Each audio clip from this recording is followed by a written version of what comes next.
Belasan kios pedagang terbakar.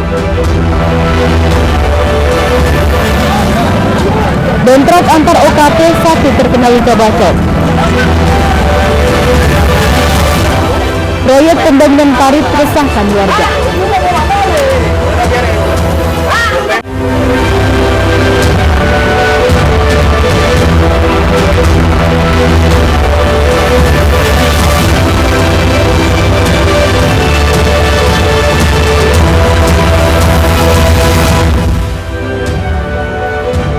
Selamat pagi pemirsa, Ayu Sumut kembali menyapa Anda. Selain 3 informasi utama tadi kami hadirkan beragam informasi dari wilayah Sumatera Utara selama 30 menit. Bersama saya Madia Laura Puja, inilah informasi yang pertama.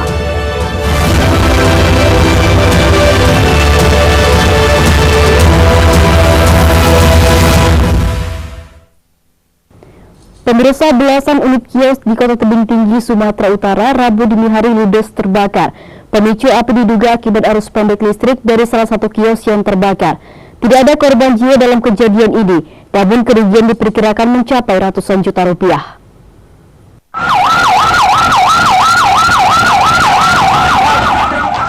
Sebanyak 13 unit kios yang terbakar berada di Jalan Sudirman, Komplek Pajak Mini, Kota Tebing Tinggi. Kios yang diperuntukkan untuk pedagang dan tukang jahit pakaian ini ludes dalam hitungan jam. Kejadian kebakaran terjadi sekitar pukul 5 pagi hari, diduga akibat hubungan pendek arus listrik dari salah satu kios penjahit yang langsung menjalar ke kios lainnya. Api dengan cepat membesar karena sebagian besar material bangunan kios terbuat dari kayu. Pemadam kebakaran yang mendapat laporan langsung terjun ke lokasi dan menurunkan 6 unit mobil pemadam kebakaran. Api pun berhasil dipadamkan sekitar 2 jam kemudian. Saat ini laporan dari lapangan ada 13 kios terbakar, di mana 2 kios percetakan dan 11 kios tetangga itu. Dugaan sementara penyebab api Sampai saat ini masih belum diketahui penyebab. Apakah dugaan korsleting listrik? Kemungkinan karena waktu kita masih ragu-ragu Setelah api berhasil dipadamkan, petugas juga melakukan pendinginan untuk memastikan tidak ada lagi titik api yang tersisa. Tidak ada korban jiwa dalam kejadian ini, namun kerugian ditaksir mencapai ratusan juta rupiah. Dari Kota Tebing Tinggi, Abdullah Sangga Sibuan, iNews melaporkan. Sementara itu pemirsa, kebakaran hebat juga melanda satu unit bangunan rumah toko atau ruko yang dijadikan sebagai bengkel sepeda motor di Kelurahan Tanah 600 Kota Medan, Sumatera Utara, Rabu pagi. 1 orang tewas akibat peristiwa ini, yakni istri pemilik bengkel yang terjebak di dalam kamar tidur.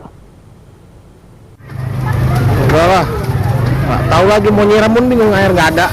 Nengok aja lah awak. Satu bangunan ruko yang dijadikan sebagai usaha bengkel sepeda motor juga ludes terbakar di Jalan Marelin Pasar 9, lingkungan 6, Kelurahan Tanah 600, Kecamatan Medan Belawan, Kota Medan, Sumatera Utara. 8 unit mobil pemadam kebakaran dari Pemko Medan diturunkan untuk menjinakkan si jago merah. Dalam peristiwa kebakaran ini, istri pemilik bengkel yakni Evi Juliani, 29 tahun, tewas terbakar dalam ruko setelah menduga anak-anaknya masih berada dalam rumah, hingga korban kembali masuk menerobos kobaran api dan terjebak di dalam kamar. Rusli Simbolon, Kepala Seksi Pemadam Kota Medan mengatakan, api diduga berasal dari kompor gas yang tiba-tiba membesar hingga berambat ke bangunan rumah dan tumpukan ban sepeda motor. Asal api, informasi dari mereka, gasnya apinya membesar. Sumber api dari gas, Pak ya? Dari gas. Yang terbakar ini rumah apa, Pak? Yang terbakar ini kita bisa saksikan sendiri, ini isinya ruko, tempat berjualan, sekalian tempat tinggal. Tak ada korban dari, Pak? Pada tadi korban 1 orang perempuan, jiwa bernama Evi Juliani, umur 23 tahun. Jadi kurang lebih masih kerugian sekitar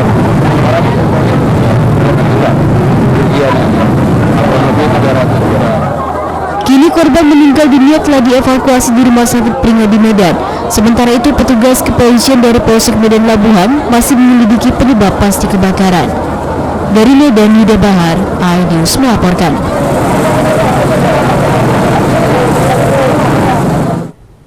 Pemirsa, 5 hari pasca otopsi jenazah Advan Pratama Limba 2, siswa Sekolah Pendidikan Polisi Negara Daerah Lampung, pihak rumah sakit masih mendalami pemeriksaan tambahan otopsi dan dalam waktu dekat akan segera memberikan hasil otopsi kepada pihak penyidik Kepolisian Daerah Lampung untuk melakukan proses penyelidikan lebih lanjut.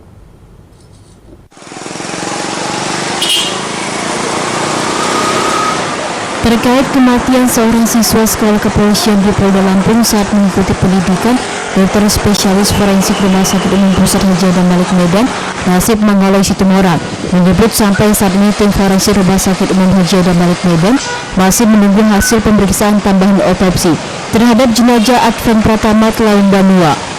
Terkait adanya luka-luka mencurigakan di tubuh korban seperti yang disampaikan oleh pihak keluarga, pihak Rumah Sakit Adam Malik Medan masih enggan memberitahukan penyebabnya dengan alasan sepenuhnya kasus ini masih dalam penanganan penyidik Mapolda Lampung.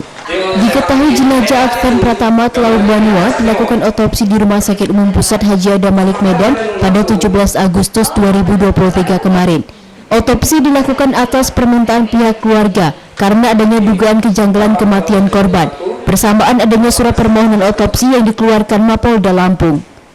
Sesuai dengan undang-undang bahwa setelah dilakukan otopsi, maka hasilnya akan kita berikan kepada penyidik yang meminta. Itu sesuai dengan undang-undang.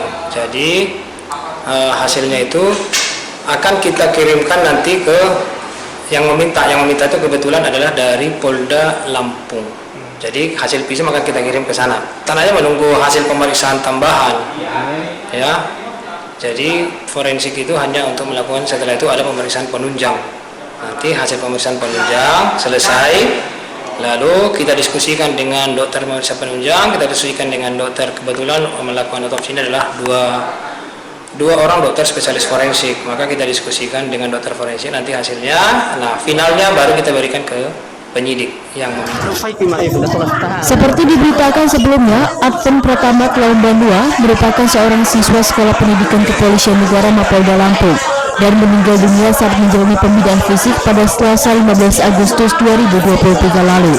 Pihak keluarga menduga kematian Advan Pratama Limba 2 tidak wajar karena terdapat luka-luka di bagian tubuhnya.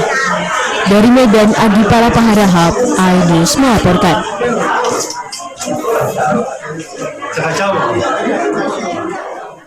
Pemirsa, tawuran antar pelajar meresahkan. Tetaplah bersama kami.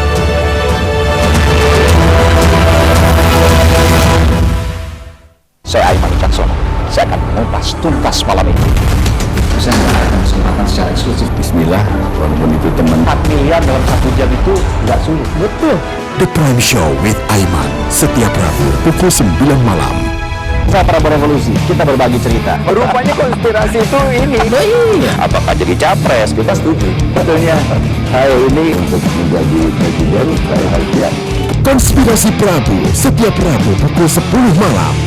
Mengupas makna dan tafsir Al-Quran bersama ulama terkemuka tanah air. Qaumam min qaum khairun minal yadis suflah. Nggak bakal bisa dibayar oleh dunia dan seisinya. Jelas, lugas untuk kehidupan sehari-hari. Di antara yang merusak hati adalah buruk sangka. Wa aqimus salah wa atuz zakah. Itu pun sejajar dengan jihad fisabilillah. Cahaya Hati Indonesia, Sabtu dan Minggu pukul 12 siang di iNews. Selamat datang di iNews Today. Lengkapi pagi Anda dengan update informasi terkini. Apa penyebabnya? Apakah karena aspal Ruas jalan ini ambles membentuk lubang. Boleh nggak sih dikasih senjata? Kira-kira boleh. Saya punya di bawah supervisor. Kita akan langsung bergabung bersama lagi saya Nur Ahmad. Sejumlah bahan pokok mulai mengalami kenaikan. iNews Today setiap Senin sampai Jumat pukul 10 pagi di iNews.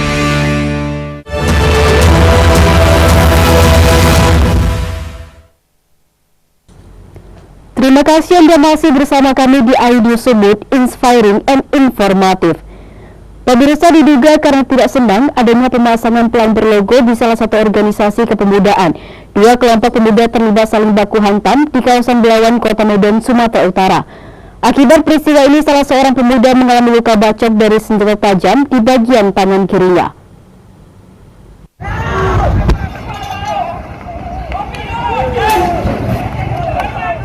Rekaman video amatir warga memperlihatkan dua kelompok organisasi kepemudaan terlibat saling serang menggunakan batu hingga senjata tajam jenis kelewang di kawasan Simpang Sicanang, Kelurahan Belawan Bahari, Kecamatan Medan Belawan, Kota Medan. Bentrokan diduga terjadi setelah seorang pemuda memasang pelang berlogo organisasi kepemudaan IPK di kawasan Simpang Sicanang. Namun karena merasa tidak senang, salah seorang pria dari OKP berbeda memanggil rekan-rekannya hingga terjadi penyerangan yang memicu aksi tawuran. Akibatnya salah satu pria yakni Hendra Herman Panjaitan 40 tahun mengalami luka-luka terkena sabetan senjata tajam di bagian lengan kirinya. Petugas kepolisian dari Polres Pelabuhan Belawan langsung mengamankan salah seorang pemuda yang diduga ikut terlibat dalam penyerangan ini.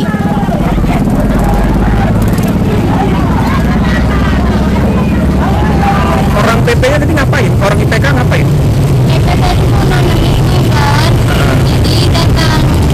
Tapi tadi orang tanam tadi di bidangnya datang lagi langsung bawa apa itu kayu, kan? Kemudian aneh lari ke sana, orang ini nggak ada ngambil apa-apa, cuma menanam ini aja. Nanam apa ini kan? Namanya tiang IPK itu. Oh, mau macam tiang itu. Ada korban tadi kata apa? Kalau aku nggak nampak ada korban apa enggaknya, tapi katanya ada. Ada ya? Kini korban masih dirawat di klinik yang tak jauh dari lokasi tawuran. Sementara itu petugas Polres Pelabuhan Belawan telah mengamankan 3 orang pemuda untuk dimintai keterangan. Dari Medan, Yuda Bahar, iNews melaporkan. Pemirsa, sejumlah pelajar terlibat tawuran di Jalan Sisingamangaraja, Kota Medan. 2 kelompok pelajar saling serang dan baku hantam dengan menggunakan senjata tajam serta batu hingga mengganggu ketertiban umum sekaligus meresahkan warga sekitar serta pengguna jalan.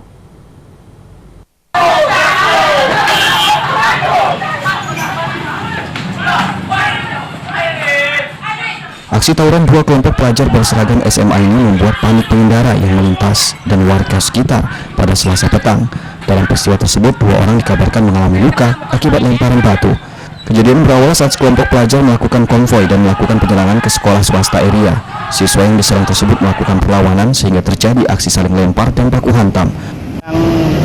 Yang SMA 5, SMA 14 yang luka-luka. Luka apa tuh, Pak?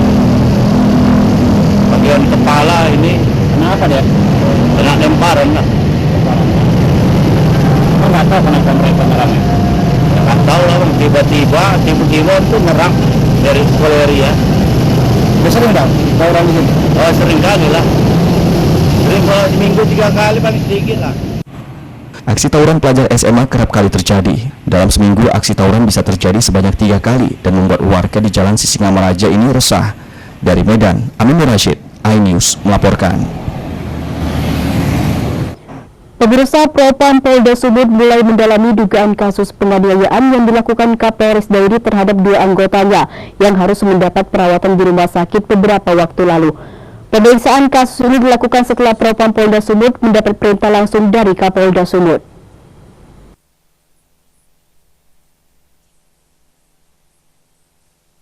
Dua anggota Satintelkam Polres Dairi, Bribka DS dan Bribka HS, terpaksa mendapatkan perawatan di rumah sakit usai diduga dianiaya oleh Kapolres Dairi.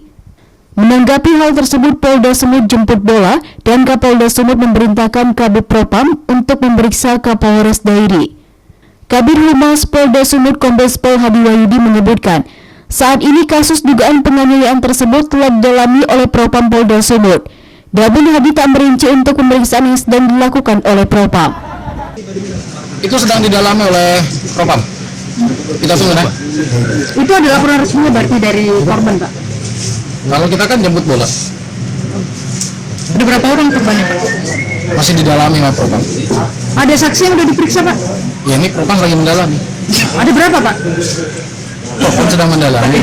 Informasi awalnya Pak. Iya, Pak. Belum. Ya, kita belum menerima informasi awal secara detail, makanya Propam sedang mendalami ke sana. Diketahui dugaan penganiayaan tersebut terjadi saat anggota Polres Dairi dibariskan saat apel pagi. Kedua anggota Satintelkam tersebut lantas bertanya kepada pimpinan, namun Kapolres langsung menampar keduanya. Dari Medan, Ahmad Ridwan Nasution, iNews melaporkan.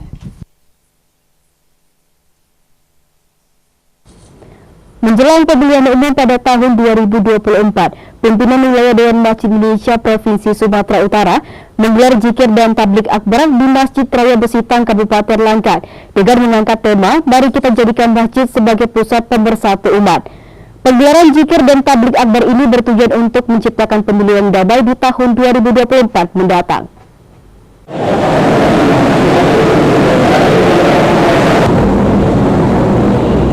Demi terciptanya pemilu damai di tahun 2024, pimpinan wilayah Dewan Masjid Indonesia Provinsi Sumatera Utara menggelar zikir dan tablik akbar di Masjid Raya Besitang, Jalan Medan Banda Aceh, Kelurahan Pekan Besitang, Kecamatan Besitang, Kabupaten Langkat, Sumatera Utara. Kegiatan yang dihadiri ratusan jemaah ini mengangkat tema "Mari kita jadikan masjid sebagai pusat pemersatu umat", yang bertujuan mengajak seluruh lapisan masyarakat menciptakan pemilu damai tanpa perpecahan di tahun 2024 mendatang.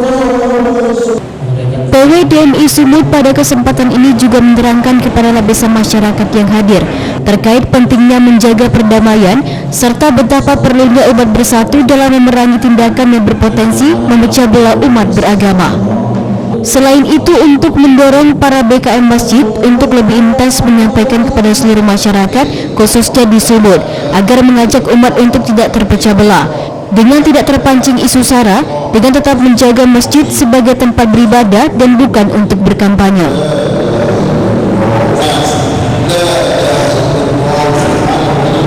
Mari di masjid ini kan sebenarnya tempat ibadah, tempat orang umat untuk melakukan ibadah. Maka oleh karena itu para BKM saya himbau untuk lebih intens menyampaikan kepada seluruh masyarakat khususnya di Sumatera Utara agar mengajak umat jamaah untuk tidak berpecah belah, jangan saling menyinggung, jangan saling menyenggol, membentuk kata-kata yang membuat sara, terjadi perbuatan sara. Nah, contoh mungkin dalam hal ini kan politik akan bermain terus. Nah, oleh karena itu ya politik praktis itu kita jauhi juga, jangan sampai itu terjadi. Karena kita berharap nanti di pemilu 2024 terjadi pemilu yang aman, damai, dan tentram. Ini harapan kita sehingga nanti kita bisa menentukan siapa yang kita pilih dengan damai, dengan tentram, sehingga nanti kita mendapatkan pemimpin, baik itu yang di tingkat provinsi maupun mungkin presiden yang insya Allah 2024 nanti akan kita tentukan. Nah, oleh karena itu mari semua masyarakat, khususnya masyarakat jamaah masjid, pengajian, ayo kita saling bergandeng tangan. Dalam ceramahnya, Al-Ustadz Muhammad Garudi juga mengajak umat menciptakan persatuan dan kedamaian di pemilu 2024 mendatang.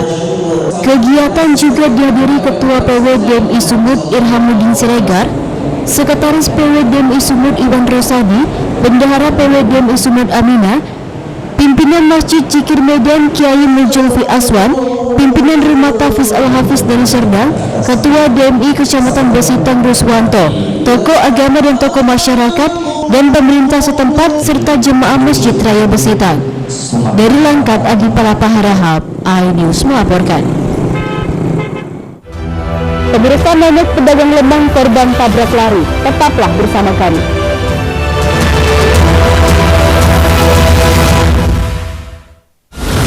Menyoroti kecurangan, TTS ini bukan soal korupsi, itu bukan, itu fakta yang ditemukan di lapangan.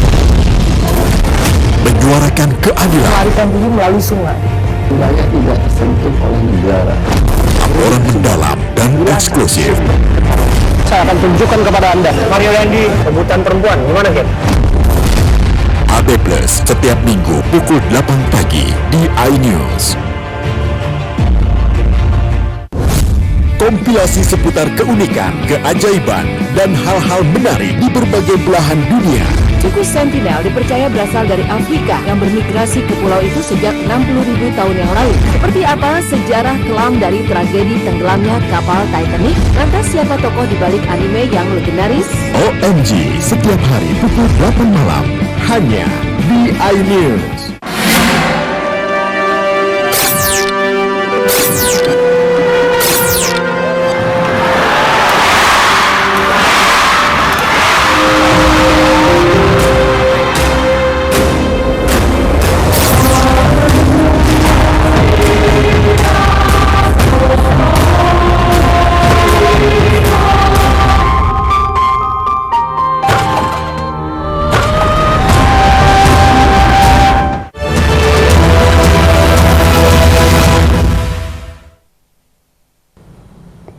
Terima kasih Anda masih bersama kami di ID Sumut, Inspiring and Informative.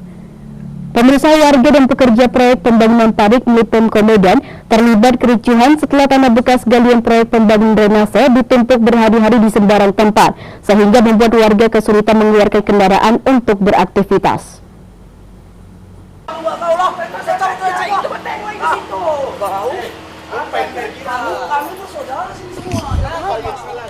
Luapan emosi seorang warga Jerman 17 Kelurahan Denai, Kecamatan Medan Denai memuncak kepada pekerja proyek pembangunan drainase pemasangan unit yang sedang menggali membuat parit di kawasan itu Selasa sore.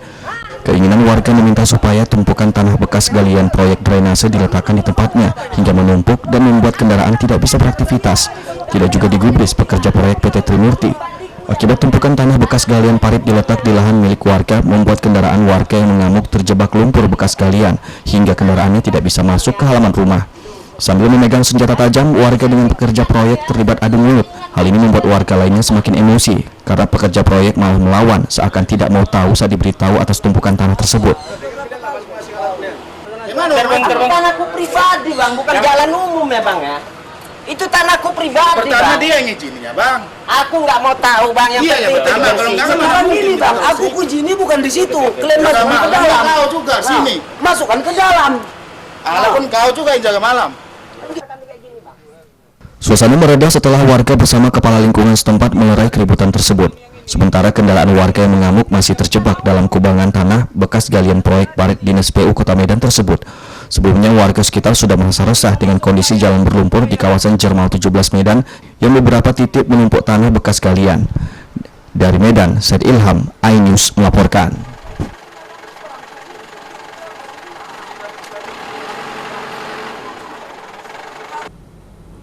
Pemirsa, seorang wanita lanjut usia pedagang Lembang menjadi korban tabrak lari pengemudi mobil minibus yang belum diketahui identitasnya. Korban ditabrak saat mendorong gerobak dagangannya di Jalan Denai, Kota Medan. Akibat peristiwa yang terjadi, korban mengalami luka parah di kakinya. Aksi tabrak lari ini sempat terekam kamera CCTV yang terpasang di lokasi kejadian.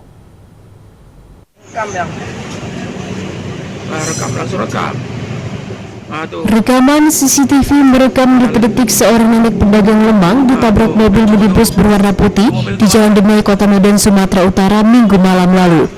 Pada saat kejadian, kondisi jalan baru saja diguyur hujan dan sang nenek hendak pulang ke rumah usai berjualan sambil mendorong gerobak dagangannya.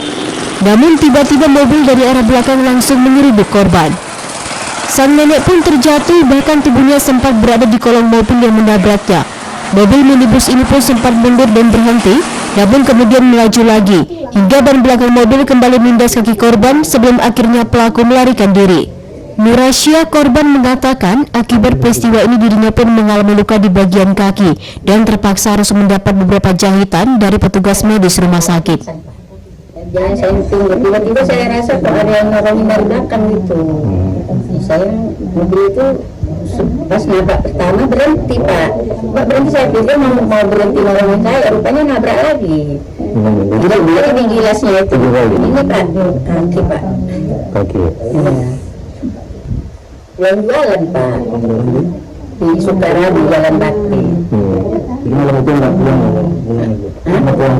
iya mau pulang hujan kan, mau pulangnya gitu kan. Korban berharap dengan viralnya rekaman CCTV tabrakan ini, pemilik mobil segera menyerahkan diri dan bertanggung jawab kepada korban. Korban juga berencana akan membuat laporan terkait kasus tabrak lari yang dialaminya. Dari Medan, Ahmad Ridwan Nasution, iNews melaporkan.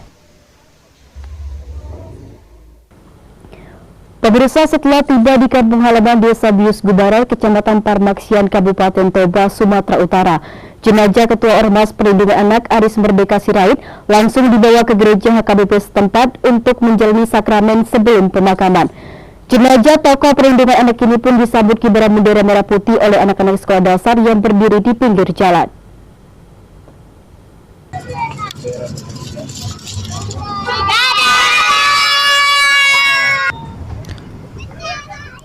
Beginilah penyambutan anak-anak sekolah dasar kepada Ketua Komnas Perlindungan Anak Aris Merdeka Sirait dengan mengibarkan bendera merah putih di sepanjang jalan Desa Bius Gubarat, Kecamatan Parmaksian, Kabupaten Toba. Jenazah Aris Merdeka tiba di Bandara Silangit Airport Internasional Siborong-Borong, Kabupaten Tapanuli Utara pada tanggal 29 Agustus 2023 jam 1 siang. Sebelum jenazah Aris Merdeka Sirait dimakamkan di kuburan keluarga Pomparan Ompu Sirwa Sirait, jenazah dibawa ke gereja HKBP untuk dilakukan sakramen. Kemudian jenazah dibawa ke pemakaman keluarga yang berdekatan dengan pemakaman abangnya, Pendeta Median Sirait, yang telah disediakan oleh keluarga. Menurut sahabat almarhum Parlin Sianipar, sebelumnya almarhum sempat mengadakan seminar pelecehan seksual di Kecamatan Balike, sehingga almarhum Aris Merdeka Sirait membawa kesan manis kepada sahabatnya. Semasa hidup, Aris Merdeka dikenal tidak sombong dengan kesibukan almarhum yang begitu padat untuk membela perempuan dan anak. Almarhum mengisikan waktu untuk datang ke kampung halamannya di Kabupaten Toba.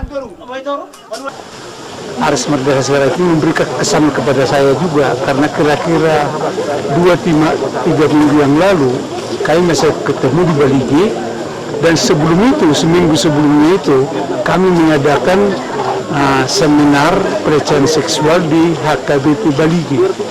Dan memang ya, beliau ini meninggalkan kesan yang luar biasa sama saya. Nggak bisa saya lupakan dia. Kalau untuk kita sebagai keluarga, itu sering pesan itu disampaikan ke kita bahwa hidup ini harus menjadi saluran berkat buat orang lain. Hidup kita harus menjadi saluran berkat untuk orang lain. Dan sesuai dengan motonya Pak Aris, yang selalu juga diingatkan kepada kita, motonya adalah nama besar lebih berharga dari emas atau perak. Almarhum Aris Merdeka dikenal sosial. Banyak masyarakat di Desa Biusgu Barat sangat kehilangan pejuang bangsa dari Toba ini. Dari Kabupaten Toba, Aris Fernando Manalo, iNews melaporkan.